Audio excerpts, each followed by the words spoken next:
This video is brought to you by Grandeur Warranty, your #1 online source for factory-backed extended warranties in the country. This is the hottest day of the year, and it's finally time to put our brand new Ford F-150 Tremor on a TFL toaster test.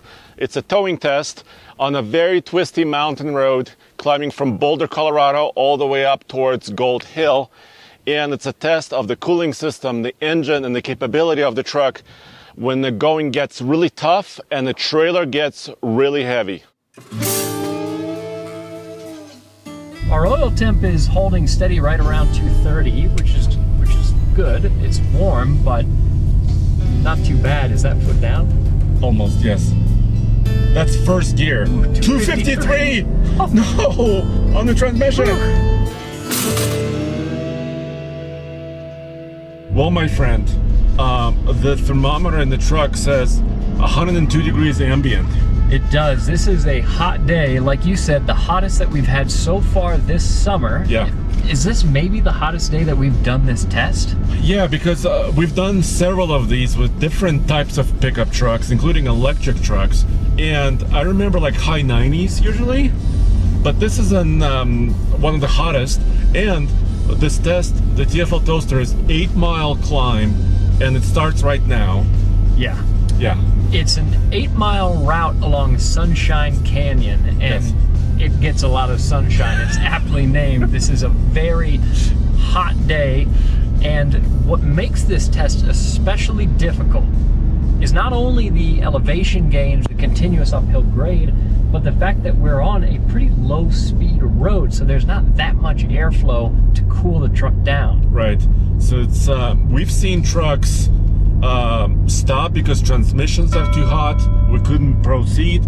We saw trucks give us different error messages. So really a successful run is if we have no derate and no error messages, basically. In fact, we created this test because we were trying to pull two side-by-sides up this hill to test the side-by-sides when unexpectedly it overheated the truck that we were testing because it was a hot day. Yeah. And that's when we realized this is a really good and a really difficult test for the cooling systems on trucks, which is one of the big limiting factors on any truck. That's why they do Davis Dam. Exactly. In order to test all of these trucks, what, the J2807, is that what it is? The Exactly. SAE tow rating for any truck, a big component of it, arguably the biggest component, is cooling. Exactly, and our truck is brand new. It has about 2,900 miles. So I would call it broken in because we've put about almost 1,000 miles on it before started towing, and then the other 2,000 miles of this truck's life was towing.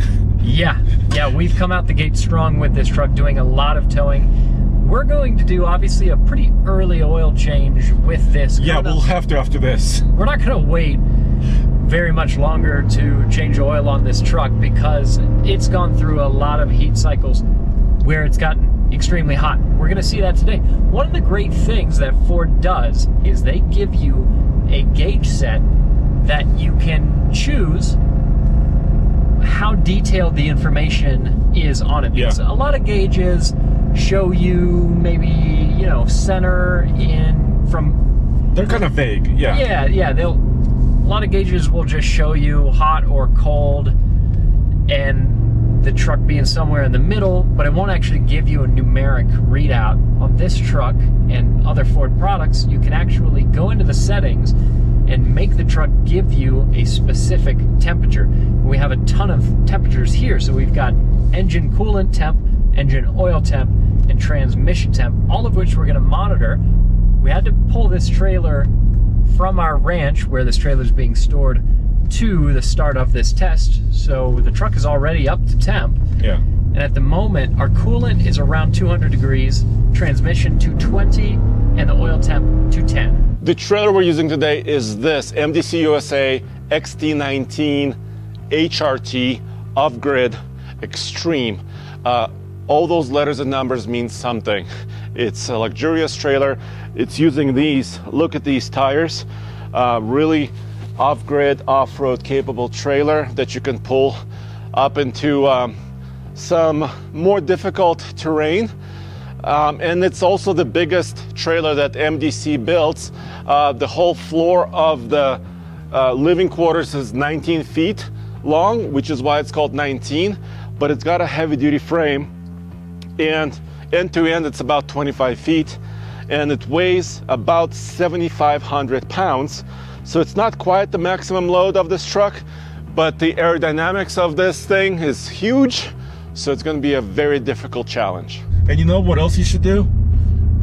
You should check out GrangerWarranty.com. Absolutely. When you're buying a vehicle, you know, this expensive, or even many trucks are even more expensive than this, you want to protect it for the long haul, especially if you're doing something challenging like we're doing today. And you could save some money and get your truck covered well beyond that 5-year term normally. Yeah. I think something to watch out for is transmission temps and really oil temps, right? Because the coolant is probably the easiest for the truck to control. Yeah, because there's a giant radiator there. And you can kick on the electric fan even when we're not moving that quickly and cool the coolant down. Yeah. But we're definitely going to see both the oil temp and the transmission temp climb up. Already, the oil temp has climbed up 5 degrees since I last talked about it, now 7. So say at 217, we're closing in on 220. And this is just the start of the uphill. Transmission temp is climbing as well. We're at 224 now. Yeah, and you're probably hearing a little bit of gear hunting, and it's probably because, you know, the speed limit changes quite a bit here, and also the grade changes. Sometimes it's really steep, sometimes it calms down a little bit. And you have to slow down a little bit for some of the tight corners, because that's one of the reasons the speed limit is 35 on this stretch of road. Mm-hmm. It's tight, it's twisty, so you just can't go that fast, which means you also can't get that much air moving past the radiator, and that's what's going to make it difficult. Andre, does this truck have a separate transmission cooler? No, not separate. And I think this is kind of a theme with a lot of new vehicles and a lot of new pickup trucks, where they actually, there's a transmission fluid circuit that kind of cycles through a part of the radiator. Yeah. So it's not like a standalone cooler like we used to know, what, 10 or 20 years ago? Right. Oh, wow, dude. I'm flat to the floor. It needs to downshift. There. Okay. It took a little while for it to downshift. Interesting. I don't usually think of this transmission as being that slow to react, but possibly because it had to go all the way down to first gear there. Yeah, it was trying to decide. It was like, what are we doing? Why? Yeah. Why is this happening? Yeah, and already we're at 237 and climbing on the transmission temp, 233 and climbing on the oil temp, and 217 on coolant temp. So the coolant temp is rising as well. Everything is. Right now we're still with the norms according to Ford, right? We're not in the yellow or the red zone yet.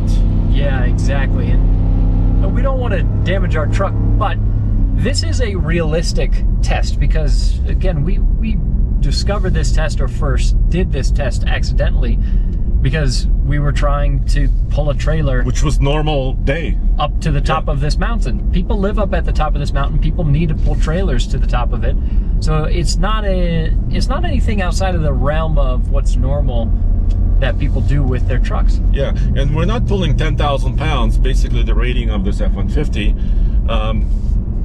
We're pulling close to, what, 7,500 pounds. So yeah, in theory, you could probably add a little bit more weight to this, and some people might do that, actually. Yeah, theoretically you could, although Ford does tell their customers to reduce what they're going to pull from the maximum that the truck is rated for when your altitude increases. Yeah, and it is increasing here.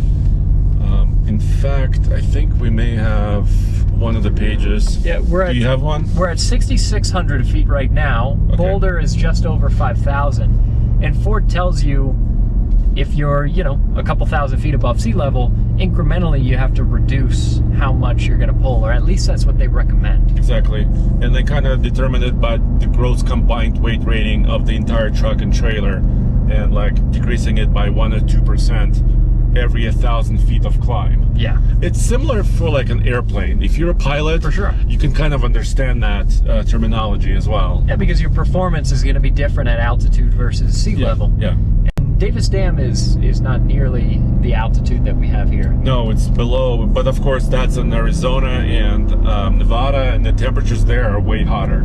Yeah, absolutely. But dude, even in the mountain, we have 100 degrees still? Yeah. I mean, that's what the truck is reporting. Yeah, it is. It's a hot day, and because of that, now our transmission up to 246. So it's getting up there. Again, still nothing in the red. It's showing things. It's close. Look at that. Toward the edge of what the truck seems to be happy to report, but it's getting up there. And it's not very happy right now. Oil temp 233 degrees. But our coolant temp went down a little bit. Yeah, I think so like we said, the radiator is big enough, and so the coolant is actually working quite well. Yeah. Yeah, so that's the one temperature that we're not really concerned about, because that's going to regulate. But our oil temp and our trans temp are going to continue to go up. Right now, kind of in the middle of this 8-mile stretch, we've got this semi-flat section. Yeah. But we've got more uphill coming up, and of course we continue to gain altitude as we go up, so it only gets more difficult the further we go. And also we're gonna hit dirt.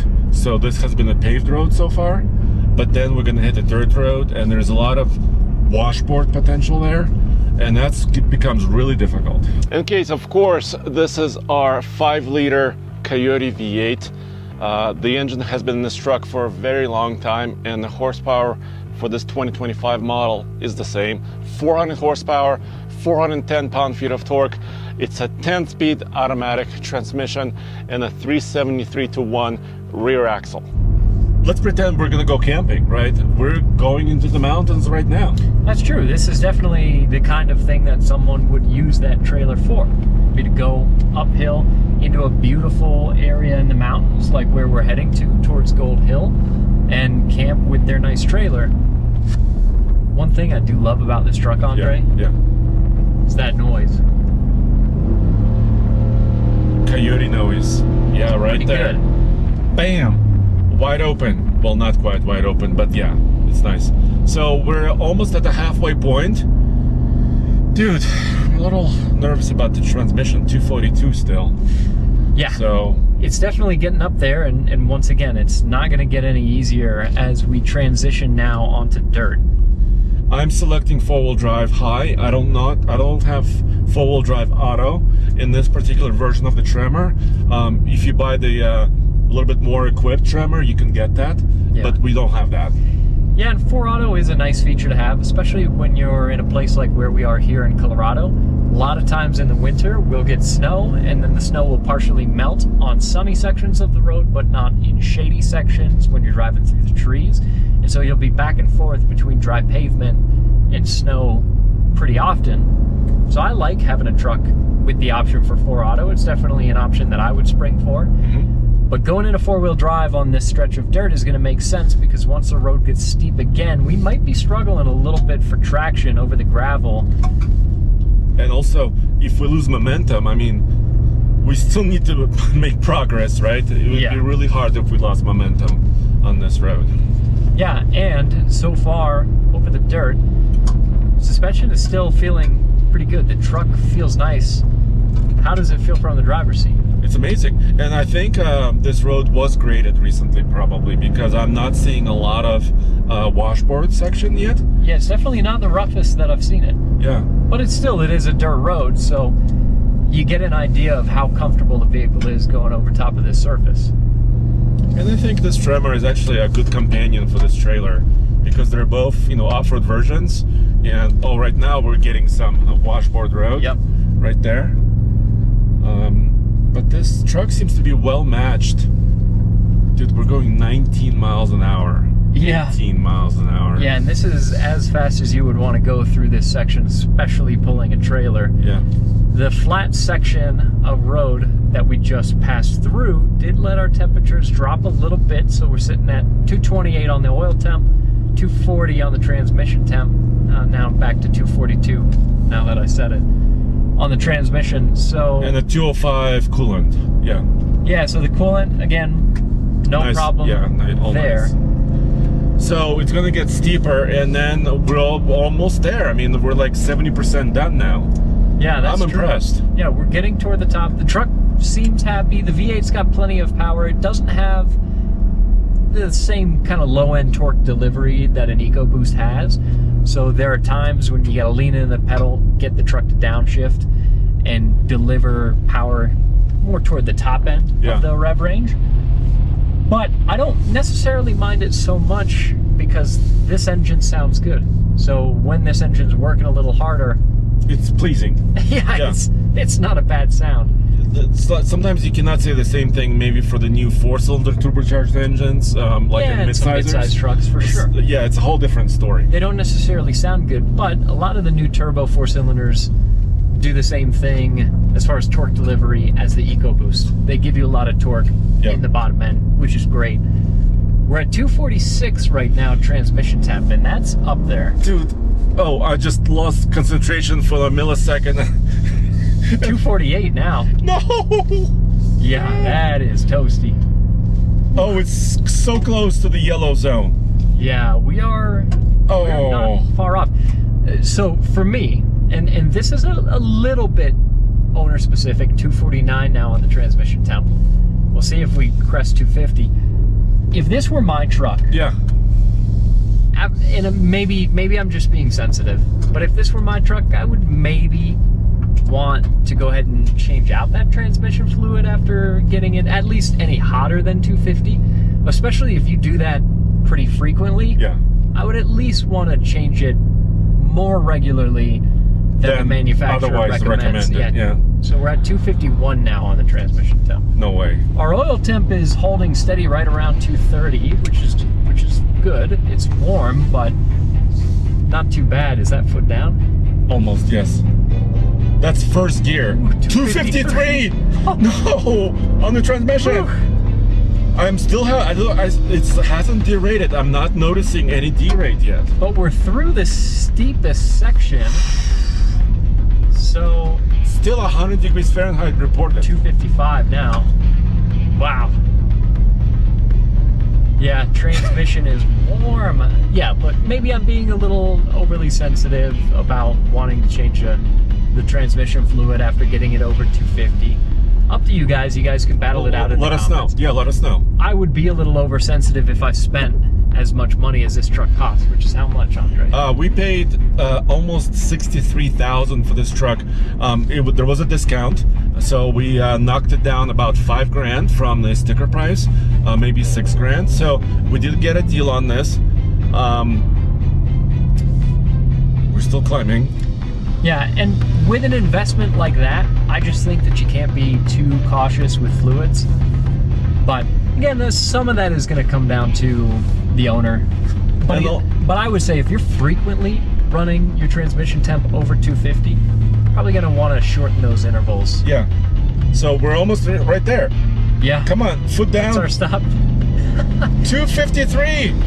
So the highest we saw in the transmission was 255. Yeah. And our oil temp is at 230 now. We saw it climb a little bit over 230, but not too much. Obviously, we're going to keep the truck running right here at the top because we want fluids to continue flowing and cooling. I have a laser thermometer. I want to kind of hit the radiator outside. Let's check it out. And see what it does.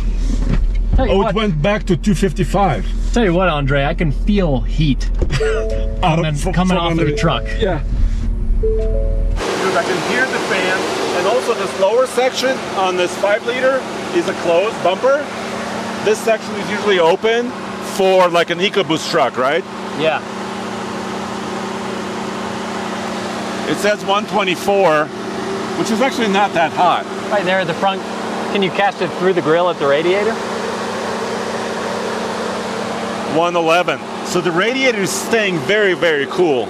Yeah, which is not bad. Again, our coolant temperature wasn't too much of a concern, but obviously the fan is running, the truck is warm, and it's trying to cool itself down. That's no surprise. But we made it, dude. Yeah. Without any error messages or any derate on the engine. Yeah, pretty good. Let's go monitor the temps one more time. Dude, it's still 255. Yeah, so the transmission is hot. It's going to cool off on our way down the hill, but our oil temp is cooling down a little bit, and our coolant temp. So this is what I've noticed with many trucks we've tested, which is like we were just sitting here for what, a couple minutes? Yeah. It takes a long time for the transmission to cool back down. Yeah, it definitely does. Everything else seems to be cycling and kind of cooling down very, very quickly, but transmission takes many minutes, maybe even an hour to cool off. Well, there you have it, guys. The F-150 5-liter V8 passed the TFL toaster test, one of the hottest we've ever done. But Kase, we did see a very high transmission temp. We definitely saw some high temperatures, and the only other thing was that it seemed like at times the transmission wasn't responding as quickly as it normally does. Yeah. But otherwise, like you said, the truck didn't send us any warning messages, it didn't derate itself, continued to perform, so overall, I'd say it performed really well. Yeah, but we usually don't show the downhill portion, so we're closing the video. But actually, the downhill is also not for the faint of heart because brakes can overheat on the way down. Yeah. So you gotta be very careful. Absolutely, but going downhill should hopefully give it a chance to cool down a little bit. Yeah, exactly. On the powertrain side, maybe not the brakes. All right, well, thanks for joining us. Check out oldtfl.com for everything automotive in one place.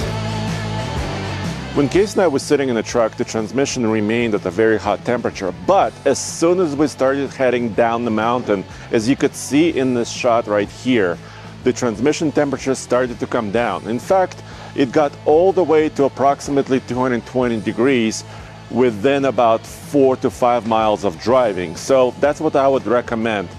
Continue to drive your vehicle in a light load condition in order to cool it off.